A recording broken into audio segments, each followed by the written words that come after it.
Good morning, students. So today we are going to study the classical Drude model, and we have already completed the earlier topics. So today the classical Drude model will start. So the heading is Drude model. So in this, first of all, what we are going to understand using the Drude model is we are going to determine the optical conductivity and the dielectric constant. Now, so first of all, what is the optical conductivity? We can say it is the conductivity that a material will show when a light is incident over it.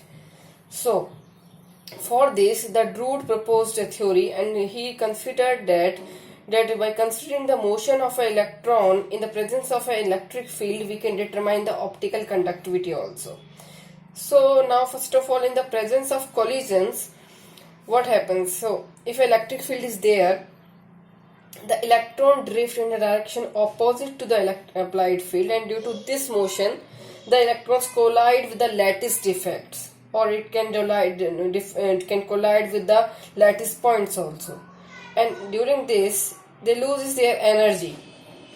So there are now two forces acting on the electron. That is, one is the electric field that is applied on the electron, and the another one is the repulsive force that is due to the collision between the electrons.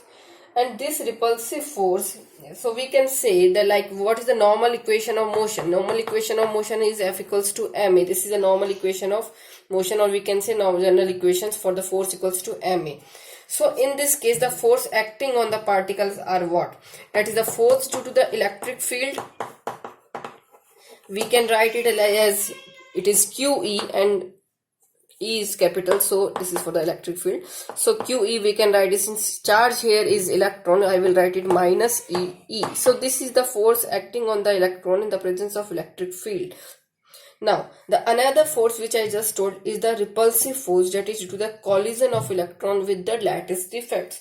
And this repulsive force, we denote it by, we can call it Fr, because it is a repulsive force. And since it is a repulsive, I use a minus sign because it is inhibiting the motion of electrons. So I will write minus, and it will depend on what? It will depend on the velocity of particles. So I can, instead of writing this equal to sign, first I use a proportional sign. This repulsive force will be equal to what? It will depend on the number of collisions, it will depend on the mass of the particle. So it is depending on the collisions, it will depend on the velocity of the particle. So first of all, it will depend on the velocity. It is proportional to velocity, it is proportional to mass. So by removing this proportionality constant, now I am writing the value of this repulsive force is equal to, I am writing this sign, and this is minus alpha mv, where this alpha is, don't confuse with the proportionality sign and the alpha sign. So alpha here is, this is 1 upon tau, and this 1 upon tau, this tau is what? This is the relaxation time. Relaxation time means the time between two successive collisions is the tau. V is the velocity of the particle, m is the mass of the particle. So this is the repulsive force acting on the particle. Now these two forces are now acting on the particle, that is F due to the electric field and F due to the repulsive force. So now the total force acting on the particle, I will do what? I will equate this F equals to ma with the addition of these two. Means the F equals to ma will be equal to, now equals to, we can write this ma equals to minus ee plus minus alpha mv.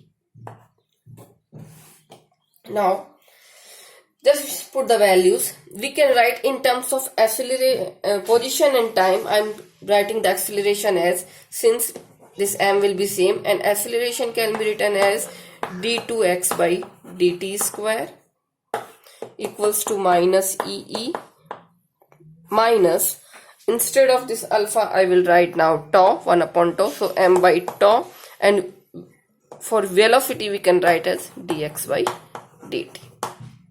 So now, taking all the terms on these this term on this side and leaving this here only, I can write that m d2x by dt square plus m by tau dx by dt equals to minus e.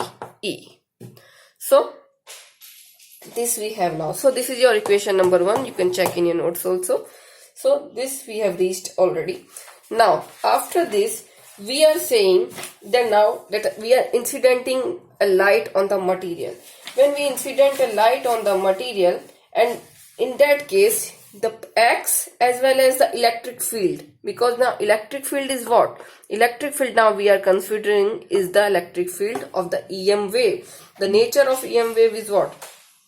EM wave is oscillating wave. So in this oscillating wave, E and X both has the dependence of time.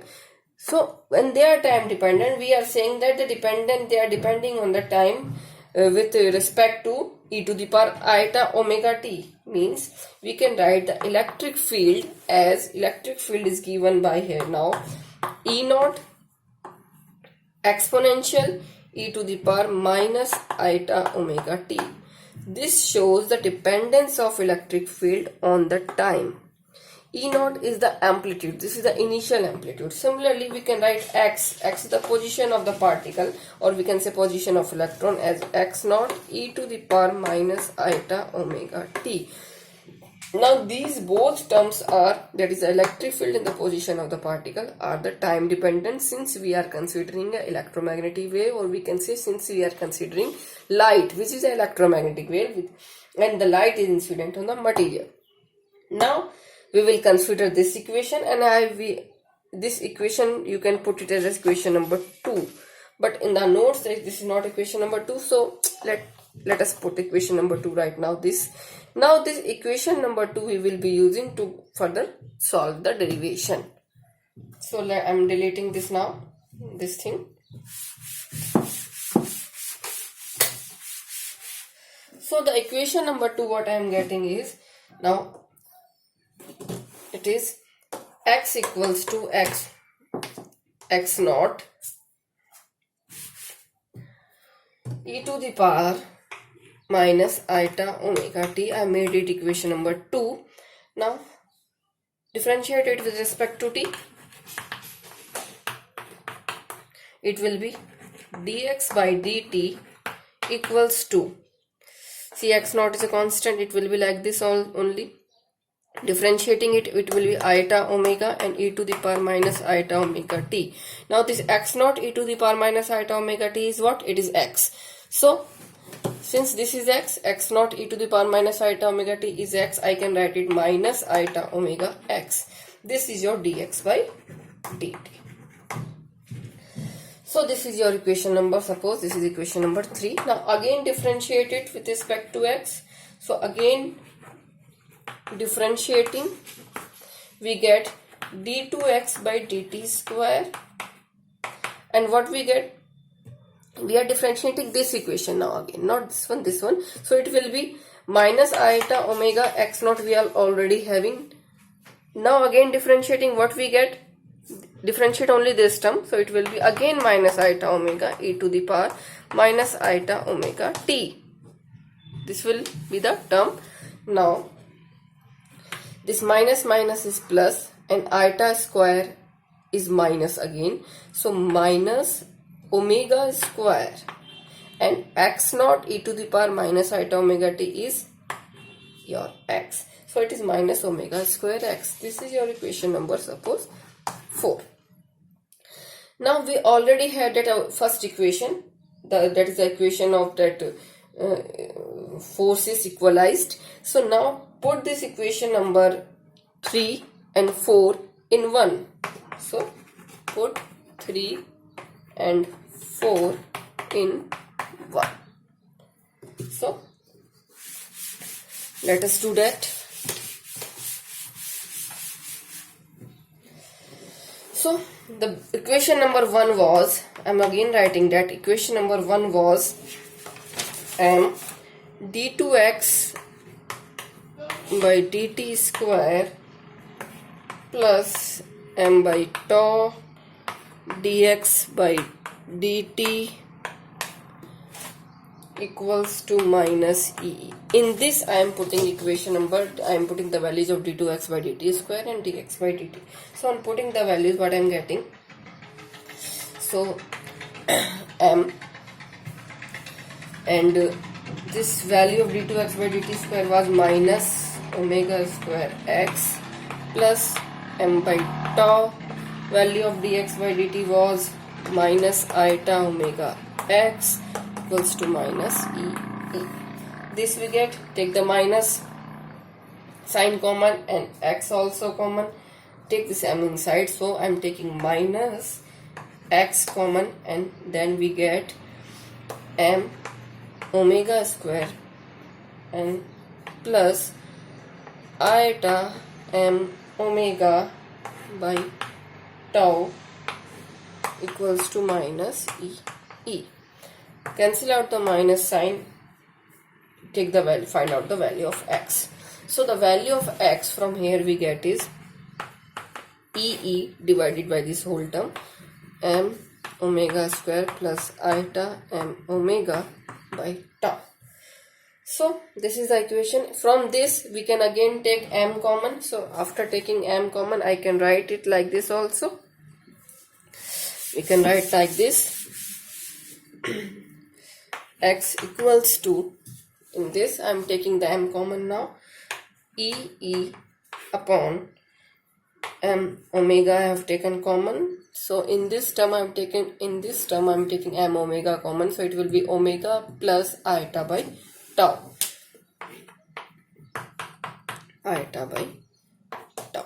So this is the term I am getting. This is the value of x. Let this be your equation number 5. So now x is what? X is the position of the particle, and the relation between the velocity and position is v equals to x by t, that is position by time.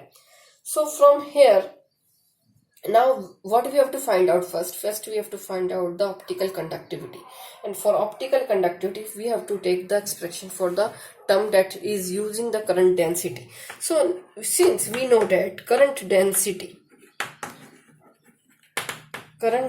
is what? It is sigma E, or we can say it is simply given by J first. So I am not writing this sigma E, it is given by J, and the value of J is NeV, where N is the number of electrons, E is the electronic charge, V is the velocity.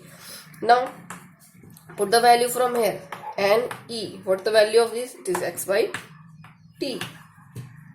So but instead of using the t here, since we are using the relaxation time, we will write tau, not t.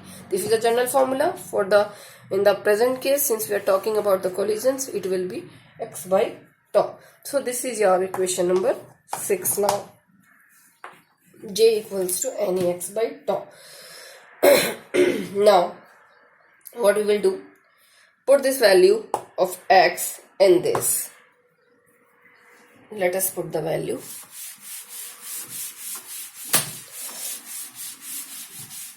So we are getting the J equals to, I am putting the values. We had Nex by tau. So Ne by tau I am taking outside and just putting the value of x. The value of x is E upon m omega plus iota by tau. So this is the value of x. Now again another formula J of J is what? J equals to sigma is. J is what? Current density. Current density is proportional to electric field, and sigma was the proportionality constant. And the proportionality constant is the conductivity. We have given it the name conductivity. So therefore, just equate both the equation. On equating, we get that sigma E equals to Ne by tau E by m omega plus iota by tau. This is what we are getting on equating. Now cancel out the E, we get the value of sigma. Sigma is now this thing. So this is the general expression, Ne square by tau, and in denominator we have m omega bracket omega plus iota by tau. So this is the expression for wait a minute, it is ne square by tau m omega plus iota by 2. Okay, it's right. So this is the your equation number, I think this is equation number 7. So this is the expression for the optical conductivity. Now in this equation, let us put a condition that when the collision frequency is small, collision frequency is what here? 1 by tau, because tau is the relaxation time. So frequency will be 1 by tau. If I am saying that this 1 by tau collision frequency is much less than compared to the frequency of the light wave. This is what? This is the natural frequency. This is the frequency of the wave, EM wave or the light. So we put a condition here now, that the condition is if your collision frequency 1 by tau is very much less than the natural frequency of the light, that is omega. In this case, if this is less than, we have to ignore this term, and when we ignore this term, we can also write it like this, that this implies that your omega tau is greater than 1. So on applying this condition, we have to ignore this term, and we can equation 7 reduces to sigma equals to, this will be ne square upon m omega square tau. So this is your expression for the optical conductivity. Till here, this has already come into the MDU exam in December to derive an expression of the optical conductivity on the basis of Drude model. So till here, it has to be done. This is the expression for the optical conductivity using the Drude model. Now going further, now the Drude model, using the Drude model, we have also determined dielectric constant. So for dielectric constant is what? First of all, so we can say that it is the ratio of permittivity of a substance to permittivity of the free space. That is, we can say that the dielectric constant is epsilon m, medium by epsilon naught, means it is a permittivity inside a medium divided by the permittivity in a free space. And when we are talking about the relation between the electric field and dielectric constant, how we can determine it? So for that, we have to use the term electric polarization. Now polarization is what? I'm just giving you a brief idea. So the polarization is like, this is some material, and on this material, this is some kind of a neutral material, suppose, and there are positive negative charges. There are lots of molecules are there. So like these are the molecules, and in this material, if you apply an electric field, or let us consider single case of a hydrogen. So suppose this is a hydrogen atom. There is an electron cloud outside and a nucleus inside.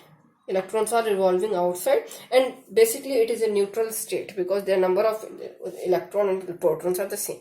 Now what happens if you apply an electric field to it? If an electric field is applied in this direction, suppose, then the electrons will start moving in this direction, in the reverse direction. So electric field is there.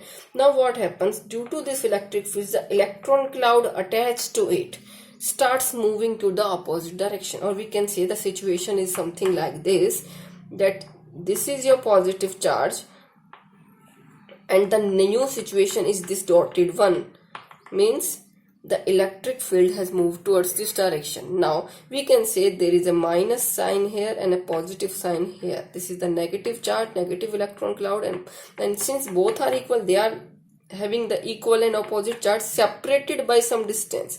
So we can say a dipole is formed. When two equal and opposite charges are separated by a distance, a dipole is formed. So this process is called the electric polarization. We have a material, we applied electric field to it, and due to electric field, the molecules get polarized, or we can say the atoms get polarized, and the positive charges dipoles are formed inside a material, and dipoles are formed inside a material. Inside, in the inner side of the material, it is electrically neutral because they cancel out each other. Only on the boundaries the charges remain. So this is the case of it. Like this, we also say it as a dielectric. The formation of dielectric is like that. So, and we all know that how we define a dielectric, or we can say dipole moment. Dipole moment is given by P, and it is equals to QD. P is a dipole moment, Q is the electron charge, D is the difference between them. And what is the electric polarization? Electric polarization, let me write it by capital P. Electric polarization is P by volume, number of dipole moments per unit volume is the polarization. The formula for this is minus NEX. So E is the electronic charge, N is the number, X is the difference. So it is the formula, it is given by this minus NEX. So using this formula, now we will be determining the real part and the imaginary part of the dielectric constant. So let me raise this first. We don't have to go deeper into it because it's not a part of your syllabus, but since for determination of dielectric constant we need to know these things. So electric polarization is given by minus NEX. Just remember this, you already have the value of X, put that value here, and the condition on putting that value is that we are considering that 1 by tau is less than omega. So we are also reducing the equation of X. So putting the value, what we get, minus NE, and the value after putting that condition that 1 upon omega is less than 1 upon tau is less than omega, we get the value of X is like this. So now this is the electric polarization. Now let us multiply it by epsilon naught up and down. Why we are doing it, I will let you know. So this is the first equation. This is the equation of polarization. The general equation of electric polarization, another one is susceptibility, that is the chi E epsilon naught. This is the another relation for the electric polarization. So from this, now compare these two equations. From comparing these two equations, what we find out is that the susceptibility chi equals to what? Chi equals to, take out these things again from here, taking out this thing, the remaining all is chi. So chi is minus NE square by M epsilon naught omega square. This is your chi. So what is chi? It is susceptibility of a particular dielectric material, or we can say that it tells you the degree of polarization of a dielectric material. Means if the value of chi is greater, then the material has higher ability to get polarized, to give a response to an electric field. So this is chi. And then now the general formula of the dielectric constant. So these are some formulas that you have to directly remember. So the real part of the dielectric constant, see, dielectric constant is a complex term. So it has two parts. It is epsilon 1 plus iota epsilon 2. This is a complex term, dielectric constant. We define it by epsilon. So epsilon is dielectric constant. This is the real part. This is the imaginary part that is having the iota. So what is the formulas for the real and imaginary part? Now that I am writing now. The formulas for the real and imaginary part are, so first of all we'll go with the real part. Real part is epsilon 1, that is 1 plus chi. This is the formula for the real part of the dielectric constant. Put the value of chi that we have just obtained, so it will be minus Ne square by M omega square epsilon naught, and in this, now we are defining a new term, omega frequency, omega p. Let this omega p equals to Ne square by M epsilon naught ki power 1 by 2. This is, we are calling it as plasma frequency, electron plasma frequency. This is the electron plasma frequency. So now what is the plasma frequency? Just giving a brief idea. It is a frequency at which the material will behave like a transparent material. Means that when a wave or when a light passes through the material having this frequency, then the material will behave transparent to it. There will be no change in the energy of the light, or there will be no change in the energy of the electromagnetic radiation if the radiation is passing with this frequency. So this is the plasma frequency. Now it will behave as the material, it will make the material as a transparent. There will be no change in the frequency of the light, or we can say there will be no change in the energy of light at the plasma frequency. Now putting this into this, what we get, epsilon 1 equals to, we get 1 minus, see, Ne square by m epsilon naught ki power 1 by 2, means this whole thing we can write as omega p by omega p square by omega square. We have removed this term, remaining we have done this omega p square by omega square. So let this be your equation number now. I think this is 8. So we have already determined this is the real part of the dielectric constant. Now come to the imaginary part. Imaginary part, that is epsilon 2. The formula for that is sigma upon omega epsilon naught. Remember this, sigma upon omega epsilon naught. Now we have to put the values into this, and we will put the value of sigma. We already have determined the value of sigma. So erasing this, we get,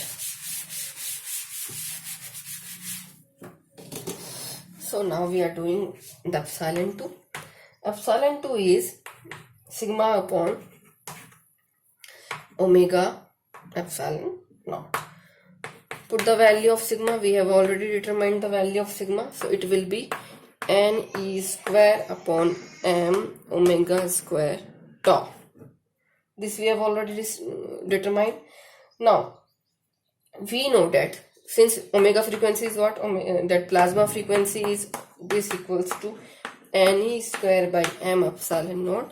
Put this value here, only the omega square will remain out. I can write omega epsilon naught, and this will be it will be your, take this epsilon naught inside because you need it for this omega p, so it will be only omega here, 1 upon omega, and it will be omega p square by omega square tau. This will be your epsilon 2, or we can also write it like this, multiplying it here. We can write it omega p square by omega cube, and this will be tau. So this is the expression for your imaginary part of dielectric constant. So now what we have to do, let us put both the values together, and we now the dielectric constant, by putting the values of the real part and the imaginary part, I can write down like this as since epsilon was 1, epsilon plus epsilon 2, put the values of epsilon 1 and epsilon 2 we have already determined.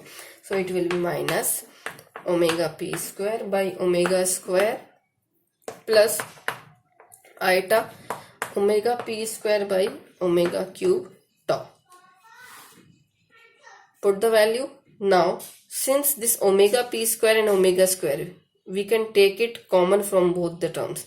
So taking it common, I can write it minus, 1 minus is similar, it will be omega p square by omega square, and it will be 1 minus, because it will be 1 only, and since we have taken a minus common here, it will be minus, and it will be 1 upon iota by omega tau.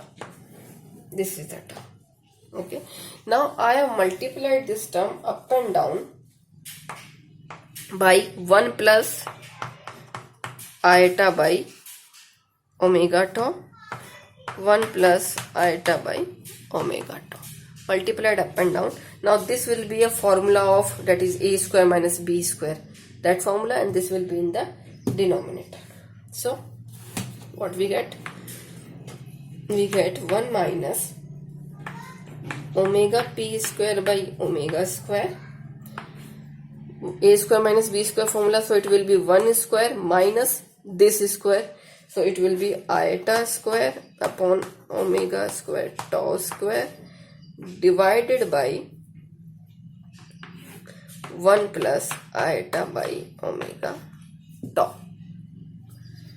Solving it, what we get? We get that epsilon equals to 1 minus omega p square by omega square. It will be 1, and since we were having the term 1 minus iota square by omega t ka whole square, iota square is again minus 1, so it will be plus now 1 upon omega square tau square divided by 1 plus iota by omega tau. So this is the term. This is the expression for the dielectric constant. Give it equation number, whatever, I think it is 11 or I think it was 9. Check it from the notes. So let it be. This is the expression for the dielectric constant. Now what we have to do?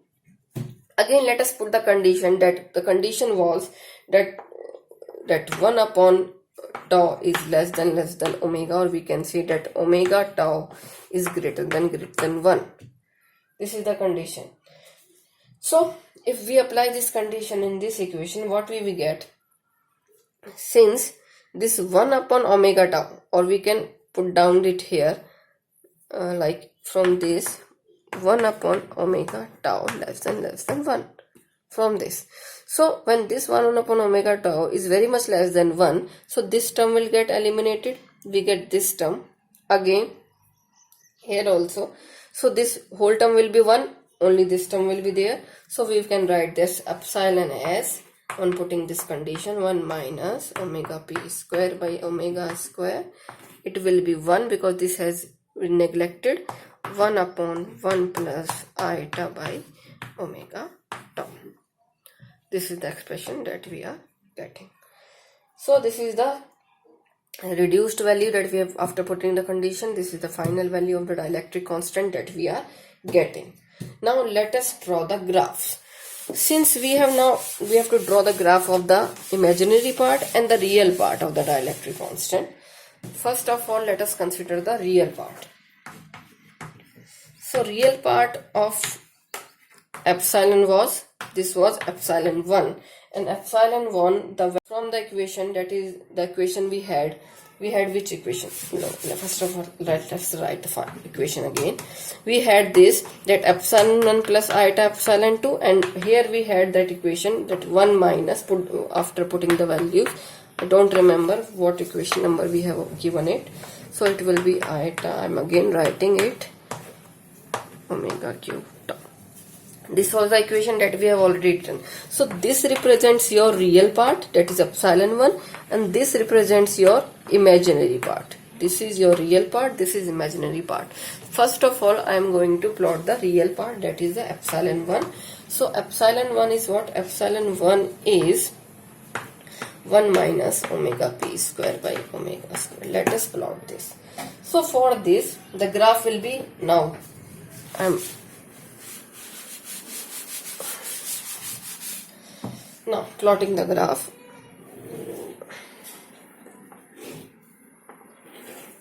The graph will be between omega, this is omega this side, and this is your real part, that is the epsilon 1. See, the maximum value can be, here what is shown, 1 minus, so the maximum value can be 1. So, and something we are decreasing from 1, so it means I have marked 1 here. This can be the maximum value the graph can have, because this value can reduce to 0. The maximum value this can be this. Now what we are going to do, when I am increasing omega square, when omega is increasing, when omega increases, this value will reduce because the denominator is increasing. When denominator increases, this whole value will decrease. It means when you are decreasing some, this is now a smaller value, okay, because denominator is very high. So when you are subtracting a smaller value from 1, you will get obviously a positive value. So you will get some value, like it will start from here, like positive value is there. Now consider another case. Another case is what? Let us consider that omega equals to omega p. When omega equals to omega p, this will cancel out and you will get a 0. So let us see that this is the case that when we call it omega p, the value is 0 here, because at omega equals to this value is again 1, 1 minus 1 is 0. And we are saying that when omega is increasing, you are getting a positive value. So the graph is like this. This is the maximum value it can have, not beyond that. Now the condition is now again when omega is small, when omega is less than omega p. This is the condition. See, when omega is less than omega p, let us for example let this omega p is like 3 and omega is 2. Omega is less than omega p, omega this and 3. Now what we'll do, take this thing is obviously greater than 1, so you are getting a negative value. So due to this negative value, your graph is going like this now. So graph will be like this. This will be, because when omega is less than omega p, the graph will be negative. We can write when this graph is when omega is less than omega p, and this is when omega p is greater than omega. You will get a positive value. And at omega equals to omega p, the value will be 0. It will, and we are plotting the variation with respect to omega. So we have plotted like this. At omega p, the value will be 0. This is the graph for the real part. Now come to the imaginary part. So I am now erasing it. For the imaginary part, the value of epsilon 2 was omega p square by omega cube tau. This was the value. Now in this equation, we are going to again plot between, this is the plot, and this is your epsilon 2, that is imaginary part. We have omega this side. Now see one thing, that here this epsilon 2 is depending on 1 upon omega cube square, and the variation is between epsilon 2 and omega, and the variation between 2 is inverse relation first of all, and it is inversely to the 1 upon omega cube.